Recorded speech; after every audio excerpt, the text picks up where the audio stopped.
A lot of times what I would find is that sales leaders themselves would be the biggest reason why their teams would move out of a disciplined process of planning, preparation, practice, and then playing to just living in play, to living in transactional. Because at the end of the quarter, or at the end of the year, when the pressure's up, that's when we would shift, really throw out the first three Ps and focus on living just in play. And what we've got to be able to do is we've got to be able to be very disciplined, even in those times, even under pressure, to stick to our process because we know our process yields the best results. And it's a very difficult thing when your team is living in play, when they're living in transactional, incremental sales. This is that commodity trap I talked about in episode 2. That commodity trap is the place where when process goes out the door and all we leave ourselves with is this commoditization that where the only differentiator we have is price. That's what happens when we abandon our process and we live in play.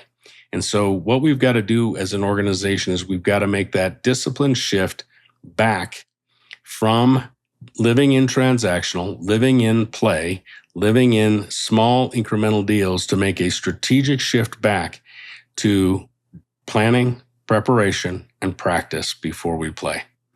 And that comes into play in what I said also in episode 2 about when you're doing this, you have to be able to eat short term to live long term. You got to know that that's what you're doing. You got to set aside time in your calendar for planning, for preparation and practice, but you've got to be able to play the game that you're in right now and to be able to eat short term while you're making that transition back to living long term.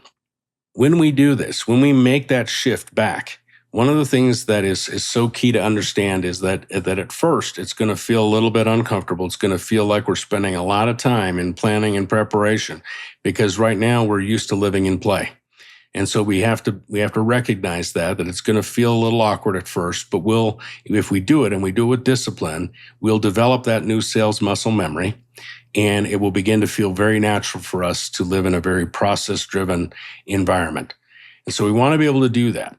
And when we do that and when we dedicate ourselves to that, what we find is that as we go through that process, we're going to find that we have more, better, bigger sales motions, strategic sales motions that are, again, predictable, repeatable, scalable, and forecastable. What we want to be able to do in being process-driven is that we really want to focus on planning. I'm going to focus right now just on planning and preparation. So in planning, what we do is we're going to focus on building a really good ambition plan. And in our ambition, again, we're defining the total potential that we're going to play for.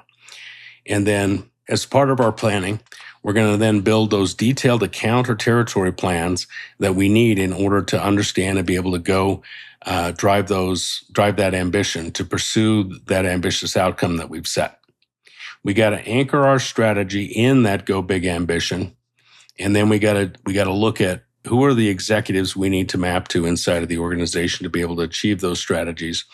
And then as we go through our planning, we're also developing not only the ambition and the strategic account plan, but we're going to build our execution plan, the thing that really focuses on everything that we do day to day, week to week in driving that strategic plan. And then when we think about preparation, right? Preparation, again, is all the research that we do, everything that we need to know about our customer, about our territory, about everything that we got to have in order to be successful. And so we do really good preparation. We identify the key personas that we're going to be selling to. We think about the different ways that we're going to shape our sales messaging for those different personas. We want to make sure that we understand what our competitive environment is and that we study our competitors and we know what our differentiators are with those competitors. We want to build and sharpen our sales assets, the things that we're going to use in sales. Again, back to the one that's the most important, that sales story. We got to have that sales story. We got to write that sales story down, and writing it down makes it real. And then we got to practice with it, right? We got to rehearse with it. But in our preparation, we want to align to our customers' objectives. What are the things that our customers are trying to accomplish?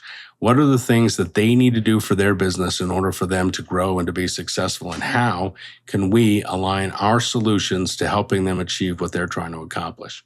The first two P's are absolutely critical in what we do: planning and preparation. A heavy amount of time gets spent in planning and in preparation, and we have to give it that time. We have to dedicate that time in our calendars. We have to be selfishly productive with our time and with our calendars in order to be able to do that.